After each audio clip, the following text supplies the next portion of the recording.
Hey, it's Kate Gunning. You are watching and listening to the CMO show, and I've got a really delicious guest today, we'll say. He's Hans, and he's one of the founders and the CMO of a really incredibly compassionate cookie company called Wunderkeks. And he's got some new tips for you in terms of how we want to change the 4 Ps of marketing and business entirely. So it's an episode I think if you're an entrepreneur or a marketer, you will thoroughly enjoy. Thank you.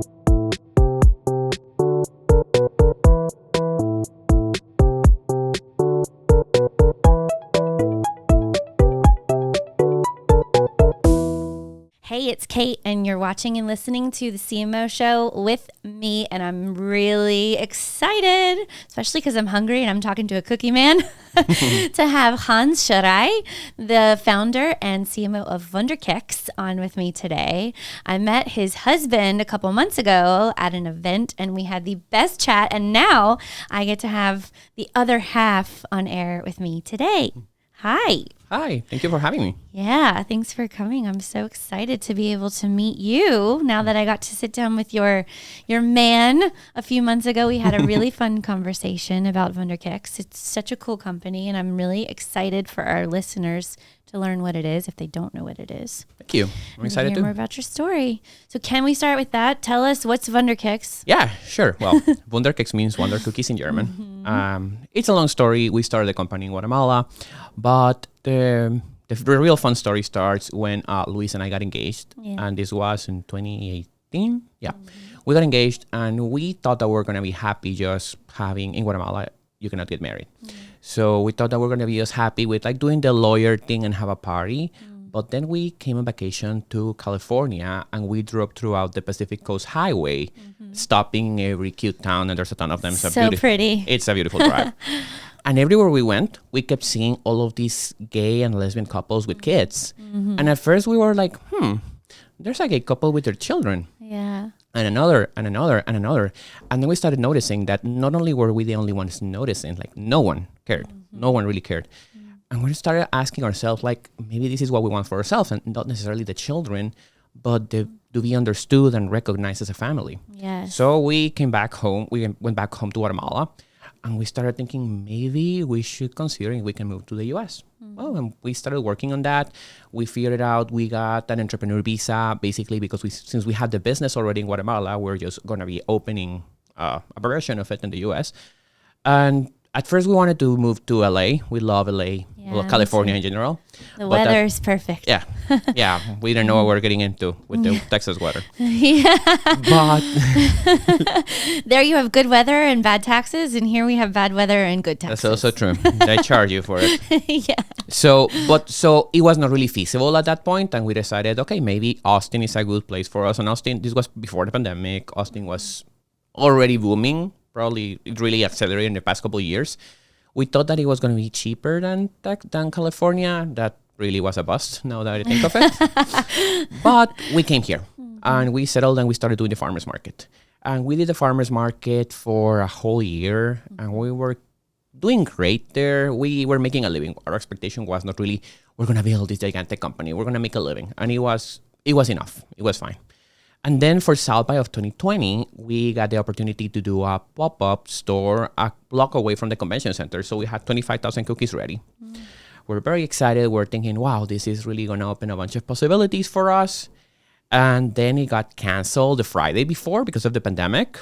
And that was, if you were in Austin at that day, it was the weirdest day ever in Austin because everyone in Austin just talks about South by for at least since December. And that was just a blow for so many people. So we figure we're really in a compromising position because we were like $14,000 out, which at that point was all we had. And we need to get rid of those cookies. So we started like promoting them on social media. We made a hashtag. It was hashtag and the screw emoji because we were screwed on a pink cutesy background. People loved that. And what started happening was people were being super nice. So our regulars at the farmers market, instead of buying one, they say, I'm going to take 2. I'm going to get something from my neighbor. People being really nice. And someone came with, hey, I think that you should put them online. I would love to send some to my mom. So we went home and we made a website super quick, we put them online, and people started placing orders. They placed like 40, 50 orders that weekend. We're super grateful for them. And we kept that going with our hashtag Screw, telling the whole story, because telling the story live was very effective to get people engaged. Next thing, well, we went to bed on Sunday. Excited about the possibilities. I guess it was a challenge. And then next thing we know, we woke up and we had 700 orders because... Overnight. Because Busy Phillips, she's an actress, she tweeted about us. She ordered cookies for herself. She tweeted and she tagged a bunch of people. The thing went viral, and next thing we know, we have 700 orders. And that week, we got a call from the Wall Street Journal, from Vanity Fair, from Fox, from CBS. So we started really happening. We had to adapt from, okay, we have these cookies that we need to get rid of. We ended up selling those 25,000 cookies and then some, like 10,000 more. And we had to figure out how to ship them. We knew nothing about e-commerce. Yeah. So by the end That's one way to learn. Just throw you into the deep end. By the end of the month, we were fully an e-commerce business, and we grew from a farmer's market stand to $1.7 million we did that year. And the year after, we grew even further to $5 million. And this is just cookies and e-commerce, nothing else. And then we started getting kind of... two things happened. One, we started kind of bored because it's just cookies and a ton of cookies, and it is very stressful because orders just kept flowing. It was insane. $5 million worth of cookies? Yeah, it's... How many cookies is that? About 2 million cookies. Oh my goodness. Yeah, it's a ton.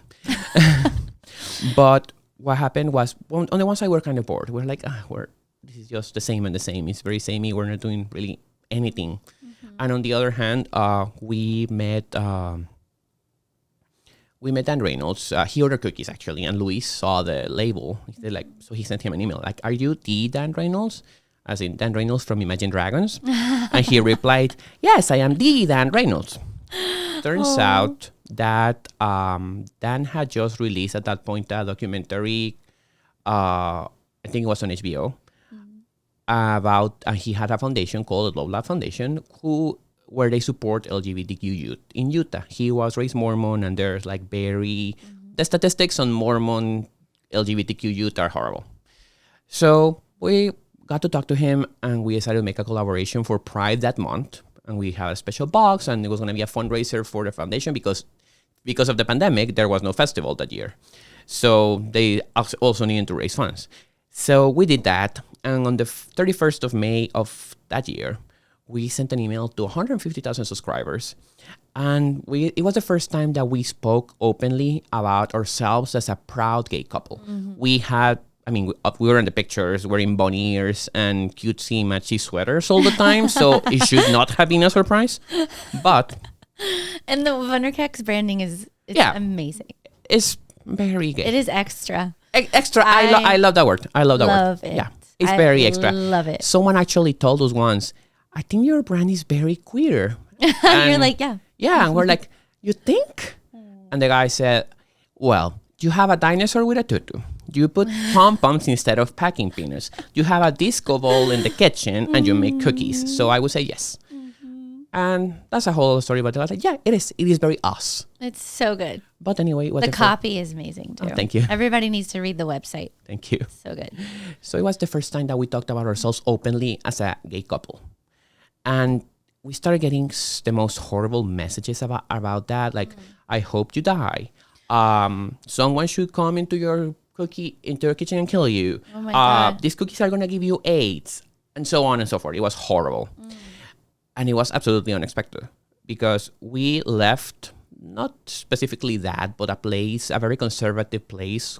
We left back in our home country to come here to Austin. And Austin is amazing for the queer community. Austin, I just wrote about this. It's not that people, like gay people, are tolerated in Austin. They are celebrated and embraced in a very beautiful way. So for us, it was a bucket of cold water. It was horrible. Yeah. And what really hit us was, how is it possible that we, who came from that, took us, 2 years to forget? And we figured, homophobia is done because we're super comfortable in our Austin bubble. Yes. When the reality was that 20 miles from here, it is a very different attitude. And this is I mean, I'm talking like suburban Austin.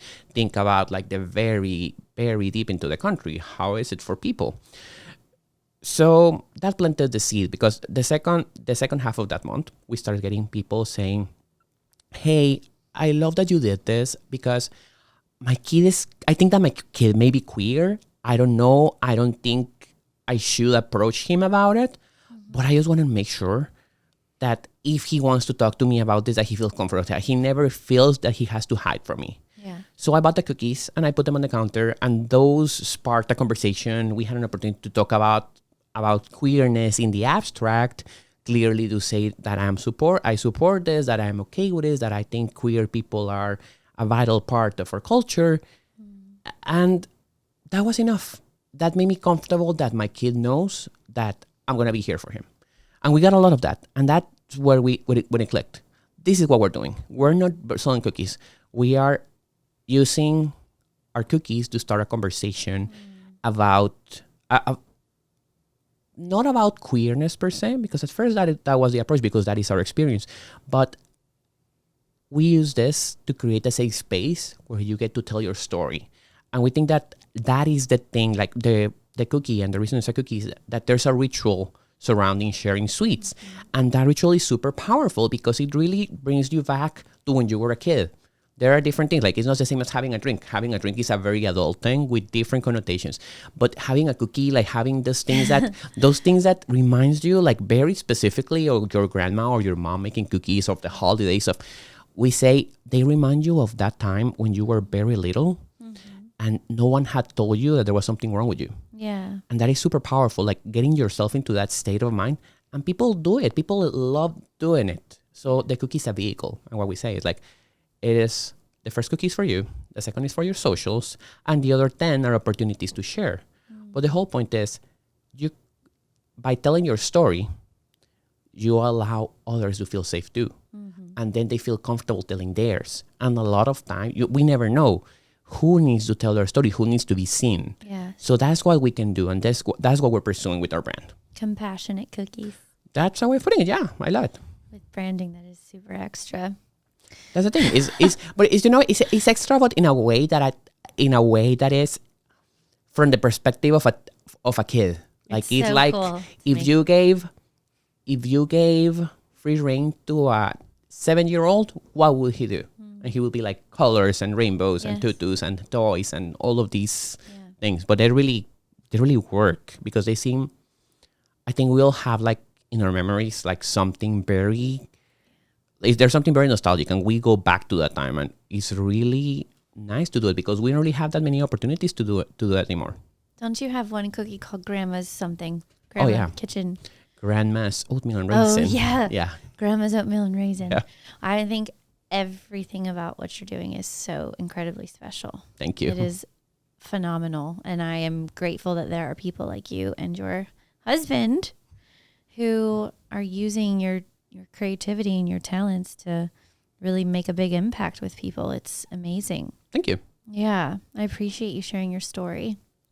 Tell me, what are you focused on this year in terms of expanding what you're doing? We talked a little bit before we came on air about a possible foundation. Oh, that's part of it. What do you guys have on your... What do you have up your cookie sleeve? A lot of things, but what we found is that our business kind of happened to us in a way. Yeah, it sounds like it. You got very, very right place. Yeah, it was a blessing, but it was a lot to handle. And that made it so that we didn't plan. We were just reacting to what was happening.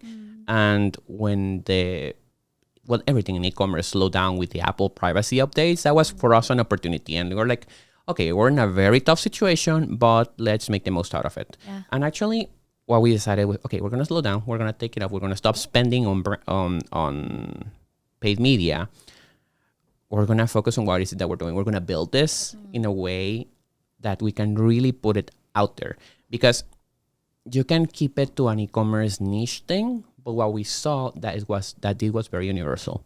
And along the way, we met Jeff Furman. He's one of the original team members at Ben & Jerry's. And he's to this day the president of the Ben & Jerry's Foundation. He's amazing. He's like he's an older man, super wise, super experienced. And he asked us a question because we're talking about our experience. Because one of the things that you need to be very careful when you're doing this type of thing is I can talk about my own experience as a gay man, but I cannot really represent anyone else's experience. I need to. So we're like, okay, we're going to stay in our lane. Yeah. But then he said, that is awesome. That is great. But if you are asking for people to hear your story, they are going to want to talk back. Which is what you want. They're going to want to share theirs. And you cannot control who is hearing the story. So you're going to find yourself in front of stories that are worth expanding on, that are worth celebrating from a lot of different places. This is more universal than you're thinking. You're thinking about the queer community because that's what you know. But there's a big opportunity here. And we're like, yeah. And this is the guy from Ben & Jerry's. So probably we should listen. So good odds. yeah. I think I'm gonna defer to him that he's right. So it's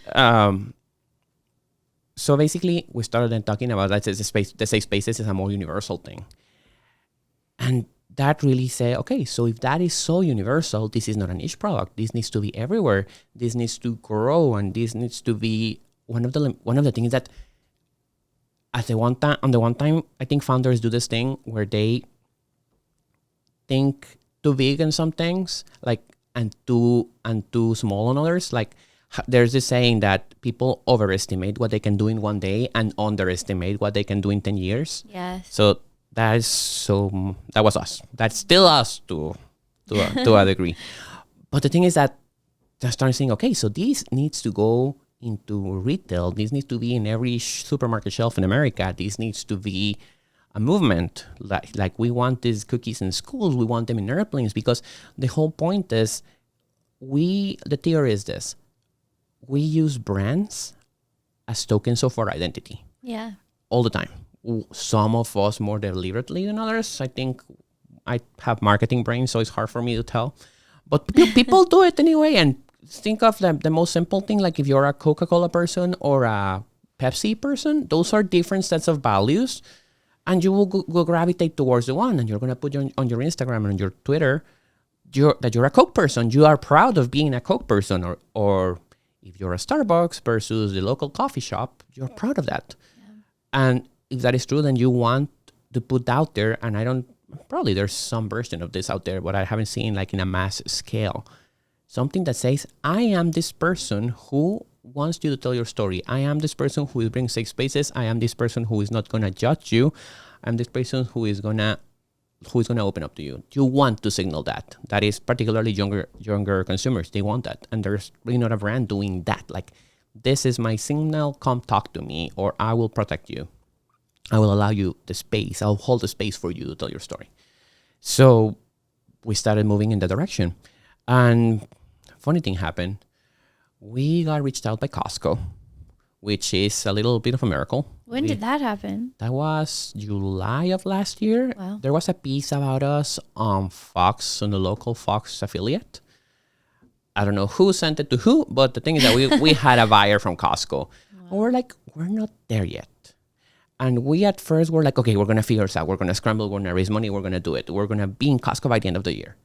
And then we said no, because we had done all of this work to figure out what our purpose was as a company. And we could go to Costco, and we will be in Costco right now, and then probably will have been successful. But the mission would have suffered so much. And then we said, no, we are going to really hone in on this. We're going to go to Costco when we are ready. And same for Whole Foods, same for all other retailers, because there's a ton of opportunity. So it kept evolving. We kept talking about this, and our goal, okay, how do we go to retail? So let's grow our footprint and on direct to consumer, but let's be more deliberate about the messaging, because that's the other thing. Like from a marketing standpoint, particularly in e-commerce, if you keep talking about cookies, no one cares. That's the reality. And that's something that I think a lot of founders make the mistake that no one really cares. Not as much as you do. Yeah. There's like, you're thinking about cookies 24/7. You can tell how many raisins are there in a cookie. They don't care. They're just casual observers, and there's a very small fragment of your consumers who are going to be excited and engaged, and those are your community, and those serve a purpose. But for the most part, like 95% of your sales are for people who are like looking for cookies, realistically. So if you keep talking to them about cookies, you're giving them nothing, and it's very expensive to get those leads. Yes. So the whole thing needs to be, let's talk to them about something that is interesting for them. Let's keep talking about these safe spaces, because I think everyone can relate. The thing is, the trick is finding the language, because safe spaces is a phrase that is kind of heavy and loaded sometimes. But let's find a way to talk about this. And the way that we found to talk about it is like, let's share our story, but from a perspective of, this is what we discover from this perspective of, on the one hand, it can feel kind of naive, but I like to call it more of a youthful curiosity. Like, we want to hear about you. Like, we want to discover the world, because that's what was happening. Like, on our side, the world was really opening up. And then we started like, okay, we're going to need to raise money. We're going to need to do this. We're going to need to do that. A lot of different things. We said to Costco, yeah, we're not there yet. And we started, okay, so we decided, okay, we're going to do this. We're going to call 2023 our year of setting the table. We're going to do two things. We're going to build the credibility, because who the hell are Hans and Luis to be talking about this, frankly? Like, okay, so how do we make sure that we are the right people to be talking about this? And there's many ways. The way we see it is, let's find the people who can back us up. Like, let's find people who believe in what we're doing and can help us, like, really not mess up and like have a clarity of thought and clarity in what we're saying. The second one was, let's build the audience. So who are these people? Because it's like, you can throw it into the void. So that is more of a, okay, let's build our e-commerce more purposely toward building an audience that will then go and find our products in retail. And the last one was building the capabilities, because the problem with people like us who are very creative, I don't want to say creative because I hate when people like equiparate creativity with art, but like, I'll tell you, you're creative. Yeah, but there's so many ways of being creative. Like, an engineer is creative. He probably cannot match colors. So, no, but we are like marketing people. We are like the founders with the story and all of that. And we are like, we have fun with our product. We are engaged with the story in a very deep level, and all of the imagery that you see and all the language around it, that's us. We are not the best operators, because I mean, I wish I was good at every single thing I try, but it's not our thing. You're answering your superpower and kryptonite question all in one sentence. That is a way of putting it. So let's build the capabilities. We need to build the capabilities. What is that going to mean? Because we don't know anything about, I mean, we have been produced or we run our own production. But Costco means literally millions of cookies, so we need to find a co-manufacturer. Yes. We need to run that co-manufacturer. We need to really learn about finance, really learn about taxes, really learn about even startup structure. Like, yes, it's been a total discovery for me in the past year, like how dilution works and how you can really mess yourself up as a founder if you're not careful. But I am not that person. I am not, and Luis is neither. Like, Luis, I am more like I'm the numbers person. I love running the numbers and like running like this goes here and doing a map. And Luis is our people's person. So we need to find that other pillar, if you will, of the person who is like more focused and is going to be able to see stuff in black and white. So we set up to do that. That we're not setting up on growing the business. We're not gonna promise that we're gonna be $100 million company by the end of 2023. We are going to be a solid company with a very purposeful strategy. yes, And then we started talking to investors. And what we found was that a bunch of investors were like, I love what you're doing. It's beautiful. Kudos to you for doing it, for really focusing on this. But how does this make me money? Which is a valid question. And then we found out a bunch of people who are more on the impact side of things, like, I love what you're doing. This is beautiful. This is amazing. This is so needed. How do I know that you're not just doing it for the money? Which also was valid. Like, can y'all maybe get together and have a chat? And then They should. They should. But it's different people with different idea, with different goals and different ideas. And they exist in the world. Yeah. And ideally, this is the thing that I think is the most important, that you wish the world was a certain way, but it's not. It is how it is. And these are two valid points of view. So they find themselves at odds. it's very easy, and it's very easy. It actually happened to us that an investor said, sure, but I cannot fund you because this is too gay. And literally those were the words. This is too gay and Costco is never going to go for it. And we're like, what? You're like, Costco called us. Oh, that was before Costco called us. Did you call them back and tell them? No. Costco called us, man. Yeah. I'm saving that for later. Yeah. I'm saving that for when I'm actually at Costco. Yes. I mean, like, because right now it's kind of speculative. But the thing is that, which I understand, like, you can accuse this person of being a homophobe or whatever, but it's also a realistic point of view. Sure. Like, you can say, maybe you want to tone it down. We personally, as founders, we didn't want to, but I can see why someone would say, let's tone it down. But that's not how you change the world. And frankly, that's not how you disrupt a category that frankly is very loaded. So can I just underscore one thing that you just said? Because I think it's so please. awesome. You can't change the world by toning it down. Yeah. That's so right. We should make a t-shirt out of that. You should make it a t-shirt. I love that so much, and I want to share it with my son. It's so true.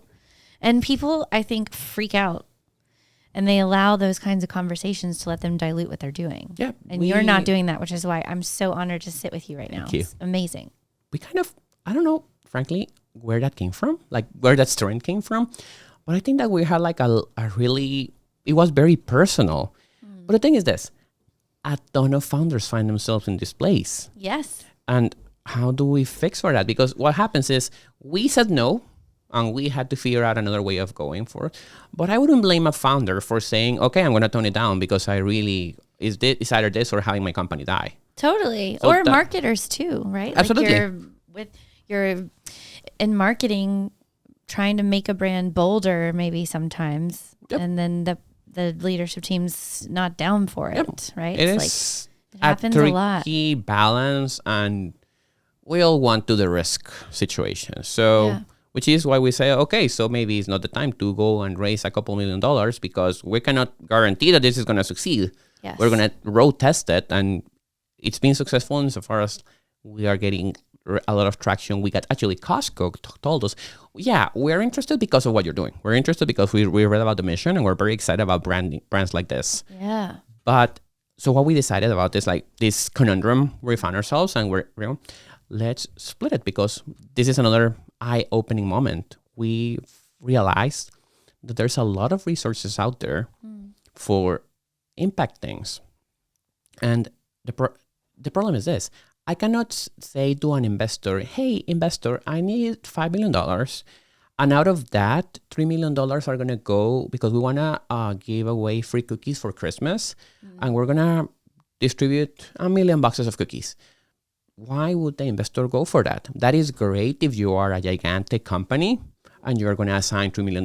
But if your seed round is 5 and you're assigning 3 for charity, that's a problem. Yeah. So it's not realistic. But then there's also on the other side a bunch of resources out there, grants and foundations and people who are even personal people at the personal level or family offices that are interested in this and are interested in. They have the money to give. They have the will to give it away. Or not always money. Sometimes it's resources, very different resources. They're willing to share them, and they're trying to figure out. And the hard part for them is figuring out the same way as an investor. What is the best way for me to put this to work? I have $1 million that I want to put towards something that is impactful, that it does good in the world. What's the best way of doing it? And that was like the eureka moment. Okay, why don't we do this? We're going to split it in 2. We're going to have our company, and we're going to be a very nimble, very lean company because down the line, we want to exit the company. And we're going to build our foundation. And the foundation is going to be our legacy. This is what we want to live in the world. Because I don't think we're going to have kids. But we really believe that you need to leave the place better than you found it. Well, and you already have. Yeah. From my perspective. Thank you. Yeah. Thank you. So the thing is that that's the other thing, like, it's a tricky situation when your company is your baby and it's so personal, so deeply personal. How do you allow investors to come in? Because at some point, like, sure, you get a seed round, you're going to dilute yourself a little bit. When you're at a series, I don't know, D, you are a minority owner. That is the game. That is how, again, the world as it works, not as you wish it did.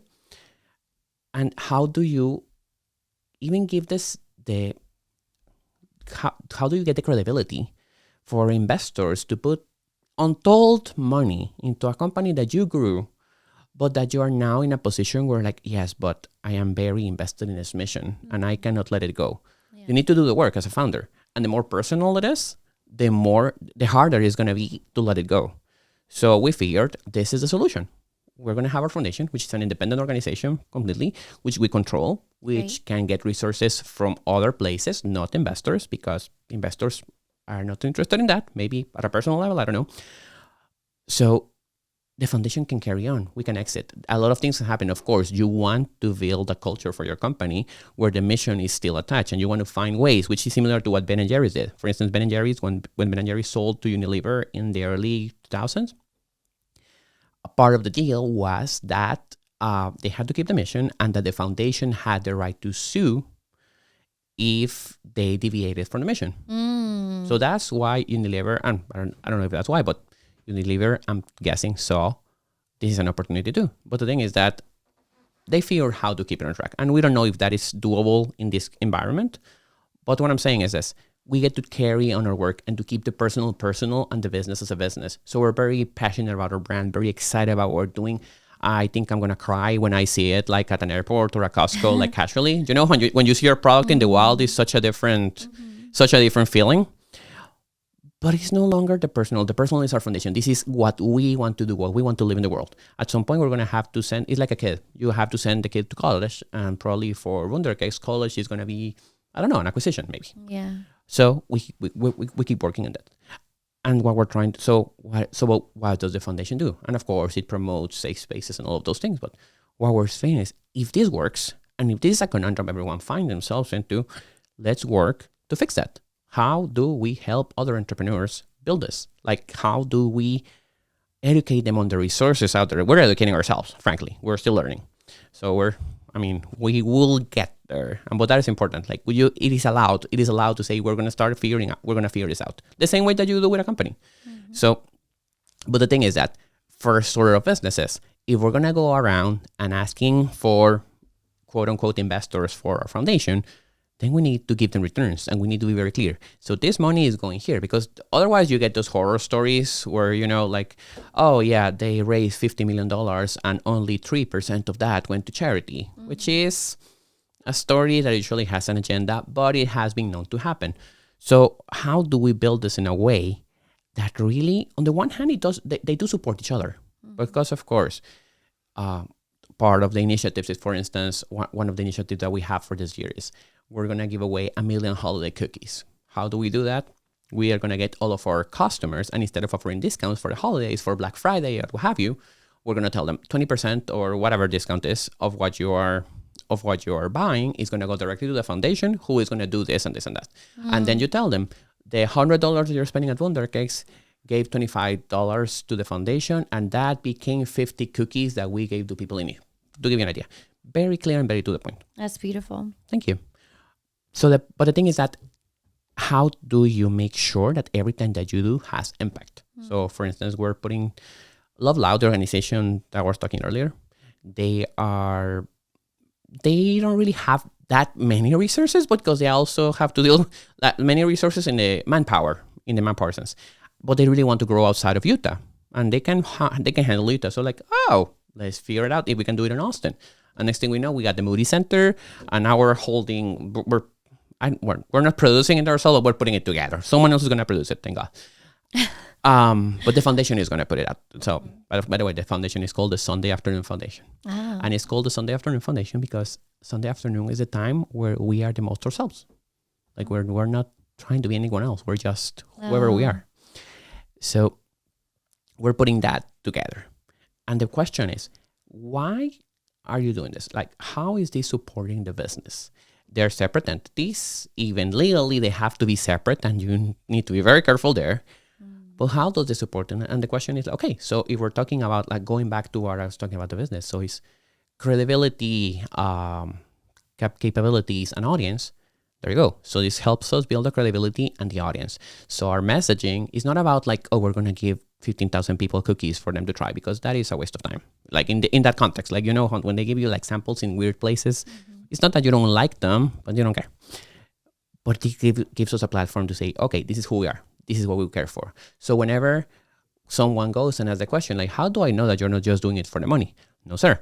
We're doing all of this on the charitable side, and we have our business. And the two organizations have common interests and common values. So we use whatever we're doing here and on the foundation side, we can use it to support, to give credence to what we are actually doing. Because otherwise, you're just a slogan. If you're not doing the thing, you're just a slogan in a box of cookies. And the problem with that is that someone else can do exactly the same. Or people can say, I don't believe this. But if we have the other side and we got the festival that supports LGBTQ youth. We raised this amount of money for the foundation. We are putting together, we impacted this many kids. We gave away this many cookies as a foundation. Okay, so these people are putting their money where their mouth is. But in a way that makes sense to both investors and to, let's call them impact investor or donors. I think it's really remarkable what you're doing. Thank you. And honestly, to do it with something like cookies, it's just really cool because there's so many companies that are obvious fits for impact work, right? Like categories. Mm-hmm. And the impact work feels kind of like a retrofit. But here it's so natural. It's so organically integrated with your vision. And that is so powerful. I'm so glad that it comes across that way because it's been very purposefully designed. It feels like it. And thank you. And what we want is to help others very purposefully design. Because if you think about this before you are like really, like you don't have to think of this the first day, but particularly in CPG, if you're in it for the money, it's a sore disappointment. For consumers and for everybody. Yeah. So if you're in it because like this is not tech, this is not you're going to become a billionaire doing this. So most founders, particularly in the CPG space, are passionate about something.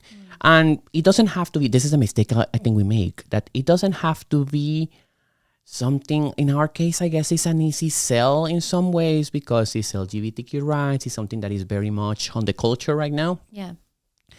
You can be passionate about puppies, which is fine. Or you can just pick a thing that's relevant. Yeah. Or you can be passionate about new manufacturing methods, a lot of things. There's so much that you can be passionate about. Doesn't have to be like something that will be strictly considered a charity. So find that, and then they build on that because most founders start there, and then they see, oh, the thing that I love doing, the thing that excites me a lot, there's a business opportunity related. Yeah. So if that is true, and I think that is true for not all, but most founders, then you need to exploit it. There's a great opportunity for consumer brands, particularly, to really go into the world. And long term, the way we see it is, this is the one thing, if you have your consumers, because the consumers, younger ones particularly, are really engaged with this. If you have, like, particularly with Gen Zs, what I've been looking into is that if they are provided with a choice, they have Oreo, they have the generic, and they have brand C that is a purpose-driven brand. They're going to go for the purpose-driven brand. Every time. If not, they are going to go for the generic because they know that it's probably made in the same factory, and they are very wise now. They know all the things that the old tricks don't work anymore. Can't fool them. So yeah, it's like they're very smart. They're very annoying, but they're very smart. But so the thing is that how do we, if this is true, and the consumer is asking for this, the consumer gets to hold you accountable. So you are aligned, like you as a founder, your passions and the things that excite you are aligned with what excites your customer. That allows you to build a culture. And that allows you to really, when you grow and you are no longer a startup, but you're like a 100 million company with hundreds of employees, then that culture flows from that because you cannot, in the current environment, you cannot fake it. You cannot expect, you cannot greenwash your labels and expect the consumer not to notice. We're doing that to the point I think the Me Too movement is a good example of this. We're like, we're not going to consume this. We're refusing to consume this. And we're not going to be tolerating that there's this people espousing these values but not living them. So what you want long term is the organization is integrated, like everyone and every stakeholder in the organization. And down the line, this includes investors and includes providers and includes your retailers and every partner that need to be aligned with these values. And I think that is how we build a better world, not by, it's great that people recycle and people have these interventions at home. Sure, that's important, that is needed. But where we have the opportunities in changing the way we do business. And the reality is this, big companies, the Coca-Colas, Nestle's of the world, they can't do this. That's why they go on acquisition sprees, because Too many rules. Yeah, they for many reasons, but they cannot do this. They need someone like a startup to do it. Yeah. So that's the opportunity. Well, I think it's interesting because you're rewriting the playbook for marketing and entrepreneurialism. You're saying, pick a passion, pick a purpose, pick a product. That's a nice way of putting it. And then that's going into my deck. Pick the people that you want it to resonate with. We have new P's, the 4 P's. We're throwing the old ones out and we're bringing in new ones. But it's like, it's really real and it's working for you. It's working. Hopefully. It's working. Talk to me in 5 years. But yeah, well, I want to have you back in next year and get an update. We'll give you an update. Before we wrap, will you tell me, please, what your favorite cookie is? Which flavor? Oh, we have this Easter cookie. That is available always? No, but it's going to be available soon. It's a chocolate chip cookie, but instead of the regular chocolate chip, we use milk chocolate, half milk chocolate chips, and half crushed Cadbury mini eggs. Oh, wow. And then we roll the whole thing in coconut. So the coconut gets toasted in the oven. It's amazing. It's like the best thing ever. That sounds insane. Yeah, it is insane. And I am really terrified that we'll have to bring it back because I'm going to eat a lot of them. Well, I want one now. So we'll get you some. Please bring it back. We will. No, next week. No. I don't even know where Easter is, but I know that is soon. I know that is soon. I think Carnival was like this week. April. Oh, okay, cool. Yeah, but it's coming soon, but that thing is amazing. We'll have to get this episode out around Easter maybe. Awesome. Beforehand. So awesome. Everybody can buy the Easter cookie. Yeah. I want that. That will change your life. I promise you, it really changes your life. How can our listeners find you and your cookies? They can find us at wunderkeks.com. And they Please spell it. It's WUNDERKEKS. Good.com. And they can find us on TikTok, Instagram, Facebook as at Wunderkeks. Amazing. Yep. And usually whoever picks up or like deals with the messages and everything is Luis. So you have a direct line with the founders. Hi, Luis. Yeah. Okay, next time you're on, we'll share a cookie. Awesome. Maybe we'll do it on a Sunday afternoon too. Oh, I love that. Okay, let's do that. Love it. Yes. Thank you. Well, thank you.